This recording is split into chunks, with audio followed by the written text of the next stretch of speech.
Hey, welcome to another video. So today we're going to be going into the early life of OBI WAN KENOBI all the way up until the Phantom Menace. But before we begin, please be sure to like the video and subscribe to the channel. So, Obi-Wan was born on the planet Stujon in 57 BBY. Despite being very young when he left his family, he still had glimpses of his father's hands, his mother's shawl, and he remembered a baby he believed to be his brother, although he barely remembered him. When Obi-Wan was discovered to be Force-sensitive, he was taken from his homeworld to the Jedi Temple on the core world's planet Coruscant to be trained as a Jedi within the first 6 months of his life. In the Jedi Order, he was placed with other Jedi younglings. In the kyber clan, during his early years, including his friends Garen and Pri, Obi-Wan received basic initiate training alongside his peers in the Jedi Order's temple, and began training in several simple Force techniques by the age of 3, in 54 BBY. Obi-Wan studied in the ways of the Force and Jedi traditions, under Grandmaster Yoda, eventually coming to respect him and the Jedi Council greatly.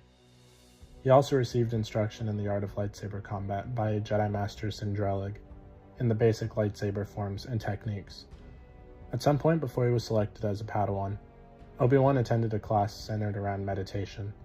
Unlike how he acted as he got older, Obi-Wan during his days as a youngling gained a reputation for breaking rules and having a rebellious nature, resulting in very few masters who were willing to train the boy as their Padawan. To curb Obi-Wan's behavior, Yoda searched for a teacher that Obi-Wan had unorthodox methods, which would mold the student into rebelling by being dutiful. Around 44 BBY, Jedi Master Qui-Gon Jinn chose Obi-Wan as his Padawan learner when he was 13 years old. During his apprenticeship, he had become friends with Jap, a fellow Padawan who had kept correspondence with and also maintained contact with Kreech Mat Pri and the Mon Calamari Bant Aaron. In their first months together, Jinn attempted to adapt his teaching methods to suit Obi-Wan's strengths, but felt he failed to do so adequately. At some point during his training, Obi-Wan constructed his first lightsaber, modeled after Qui-Gon Jinn's lightsaber hilt style and his own personality. As the pair struggled to establish a workable affinity, the Master continued to train his Padawan in the basic cadences of lightsaber combat, preventing him from picking a specialty. Qui-Gon was proud of his apprentice's skills, and sparred with him in training sessions. While at the temple between missions, Obi-Wan, in turn, spent a significant amount of time in the training dojos to hone the techniques taught to him. In their lessons, Qui-Gon taught Obi-Wan that there was a strength in mobility and restraint. As time passed, Obi-Wan's demeanor shifted to become more serious and respectful of the Council, in contrast to Qui-Gon Jinn's usual way of approaching situations based on his instincts to the present. Both carried very different philosophies on focusing on the future versus the present, and interpreted the Force in varying ways. Despite their differences, Obi-Wan strived to be a good student and supported his master's hobbies regarding ancient Jedi prophecy research. To Obi-Wan's chagrin, the majority of his free time in the temple was consumed by gathering information from the Jedi archives and the holocron of prophecy under the watchful eye of Jedi Master Librarian Jocasta Nu. Over time, he learned the language of Old Alderaanian, which many of the holocron's prophecies were written in. As an escape from the workload, Obi-Wan played rounds of the game Dejarik in the lower levels of Coruscant in the evenings after finishing his master's research requests. The pair's continuing training issues were discussed with Jedi counselors Depa Billaba and Mace Windu in an attempt to find a remedy, without success. At some point during his time as a Padawan, Obi-Wan and Qui-Gon Jinn visited a fortress on the planet Lamu, a world Alderaan's royal palace, and the planets Ryloth and Galantena. While training, he became acquainted with the Jedi trainee, Siri Tachi, and developed some feelings for her, but refrained from acting on them. Not long after Obi-Wan became Qui-Gon's apprentice, he was eager to prove himself on a mission, but when he and Jinn were set to leave on one, his master was nowhere to be found. Feeling angry by his master's abandonment, Obi-Wan decided to set off on the mission to the planet Linara alone. While he was there, he encountered a group of teenagers and data chips hidden in the world by the Jedi Orla Jeremy, long before his visit. He met a basilisk named Dexter Jetster, who became a close friend.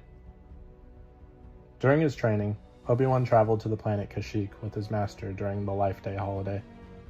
Qui-Gon used the trip to teach his student about the Wookiees' way of life and harmony, and how it related to their own connection to the Force.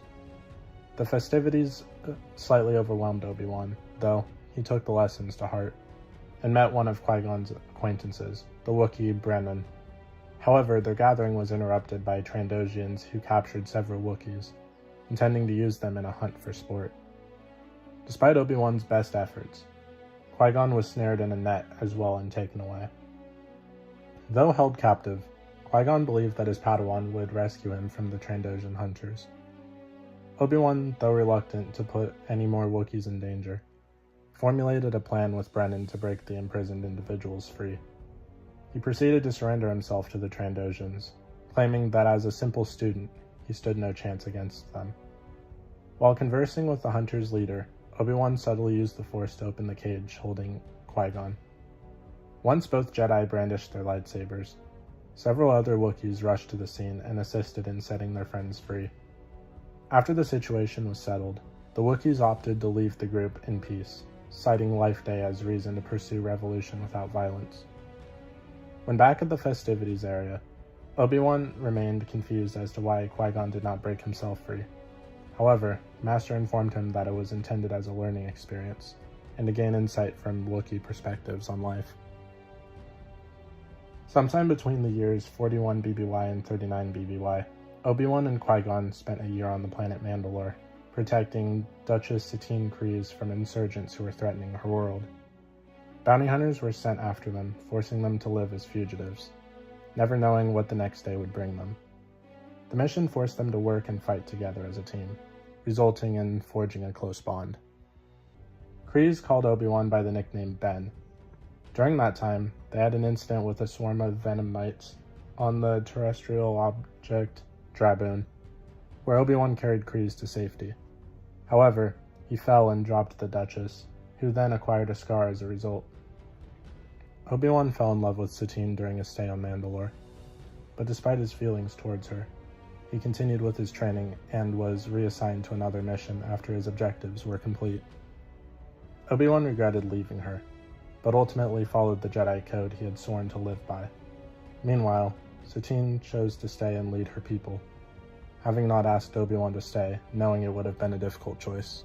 In 40 BBY, Obi-Wan and Qui-Gon were sent to the planet Teth to investigate the disappearance of agricultural shipments through the Tellus trade route.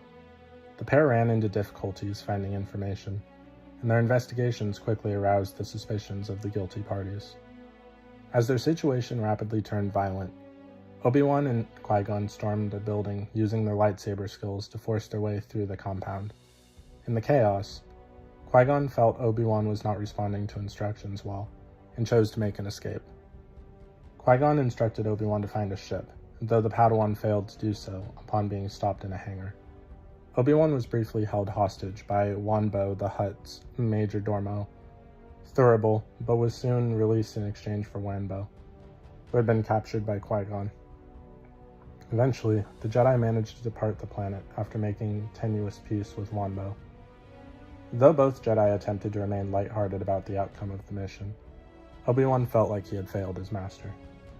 Once on Coruscant, Qui-Gon recounted the communication issues that had plunged him and Obi-Wan during a Teth mission to the Jedi Council. While citing their continued inability to form a strong bond, he surmised that they may not have been meant to be a pair. Qui-Gon received an invitation to join the Council after the mission, which displeased Obi-Wan when he found out shortly after during a meeting with Supreme Chancellor Kiramis Kaj. Qui-Gon resolved to make a decision regarding the invitation after meditation, knowing accepting the invite would result in Obi-Wan's reassignment to another master. Days after his mission to Teth, a political dispute erupted in the Inner Rim planet Pijal, which caught the attention of Kaj. Initial reports suggested that a performance troupe called the Opposition was engaging in increasingly violent initiatives protesting and the signaling of the Governance Treaty.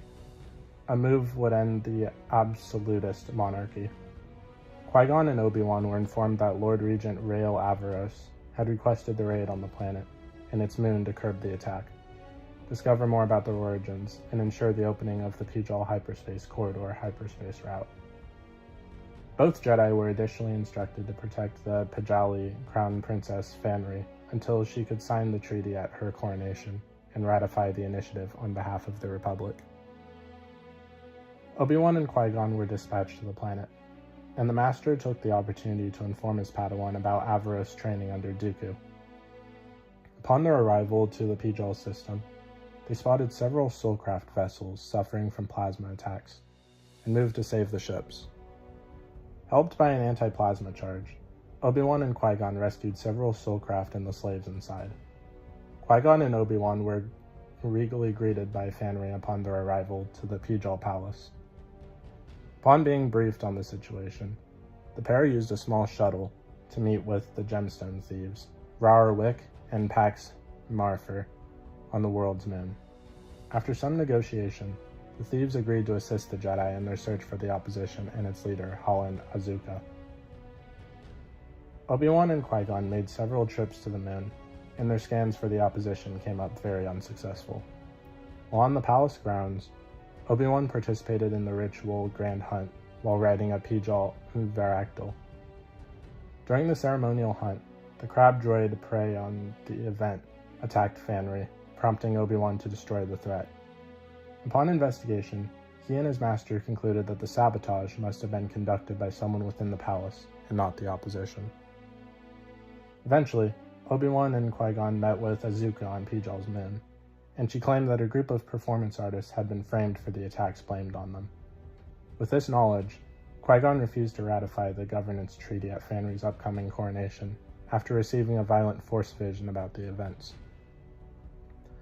Ahsoka later provided information to the Jedi, proving that the attacks on Circa facilities were found to have originated from Blackguards, a division of the Pijali Royal Guard secretly under the orders of Captain Darren and Fanry. Obi-Wan, knowing that Qui-Gon would refuse to sign the treaty, was appointed to ratify the initiative on the Republic's behalf in his place by the Jedi Council. However, at Fanry's coronation, the princess violently seized power as an absolute monarch to prevent the signing of the treaty, decrying democracy. Obi-Wan attempted to protect the Skykeeper leader from her when Fanry ordered the death of those she perceived had betrayed her. Obi-Wan listened to Fanry's speech about the greed of her elders, and used his colon crystal sabotage lightsaber to attack Darren. Following the injury of her captain, the newly crowned queen escaped the Celestial Chalice, where the event had been held, with her confidant, Katie, leaving the Skykeeper, the jeweler, and Obi-Wan behind. While Qui-Gon attempted to negotiate with Fanry over hologram, Obi-Wan helped the slaves aboard the Circa cruiser leverage revolt with Marfer's help. Eventually, Katie ended her rule by holding her at blaster point until she surrendered. However, because Fanry had threatened to harm Obi-Wan while he was acting as a Republic representative, the crowning was deemed illegitimate. Obi-Wan and Qui-Gon helped the planet establish a democratic assembly after Fanry's abdication, and reported back to Coruscant afterwards. Obi-Wan felt that the mission had been one of the first he and his master were able to work well together. However, he also realized that his pairing with Qui-Gon had strengthened his resolve to be a perfect Jedi, and follow the Jedi Code in all aspects, if only to be rebellious towards an unorthodox teacher. The Jedi Order later sent Obi-Wan and Qui-Gon to the planet Bryn to resolve a conflict on the world. On the world, the leader of the Metal Clan attempted to capture Priestess Thir, so that either her word or her blood could be used to destroy her trees. Surrounded by forces of the Metal Clan, Qui-Gon chose to escape with Thir in an Eda-class shuttle and return to Coruscant. Once on the planet, Obi-Wan watched without interjection as Thir attempted to convince Qui-Gon to intervene in her conflict. However, she eventually chose to seek allies on Coruscant instead. At some point prior to 32 BBY, Qui-Gon and Obi-Wan were operating in the vicinity of a planet that served as a base of Fleshmonger's pirate group. Flying a pair of Delta 7 Aether Sprite class interceptors, the two received a message from the surface of the planet from Jedi Master Yoda, who was asking for assistance. Landing on the planet, Qui-Gon and Obi-Wan discovered that Yoda had taken out the entire pirate gang in order to rescue a young Force-sensitive child known as Lo, as the pirate had planned to sell him due to his abilities in the Force. After leaving the child in Obi-Wan and Qui-Gon's care, Yoda departed for his next objective. And this is about when The Phantom Menace begins. So what do you guys think of Obi-Wan's adventures with Qui-Gon before The Phantom Menace? Please let me know in the comments down below. If you haven't already, please be sure to like the video and subscribe to the channel, and I'll see you in the next video.